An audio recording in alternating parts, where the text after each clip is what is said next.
I mean, you were put through a particularly unpleasant cycle of this, and as I know from knowing you, I mean, what a vicious and lie-filled thing happened to you, and you trod through that in the same way Chappelle and a few others have.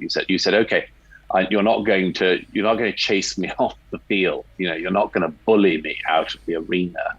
I will find my own pace and my own drum to march to. It's a subquote Thoreau, and that in itself, of course, is very important, because it's very important for those of us watching. You, others who've been through that. It's very important to think, okay, you can survive. You don't have to conform.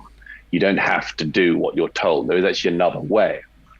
But that feeling of that having affected everything else going on around you is something, to an extent. I mean, you had a sort of hyper version of, but I think probably everybody feels to some extent, because we have all in recent years been walking through this period where we have had to, on a daily basis, put up with very unfair assaults on things to do with our culture, our history, our nation, which are enraging because they're unfair. And I keep coming back to that word of fairness, because for obvious reasons, I mean, things like equity and equality don't do it for me anymore. But fairness is important. And I think most people, whatever their political views, we could agree that being fair to people in the present and fair to people in the past is an important aspiration.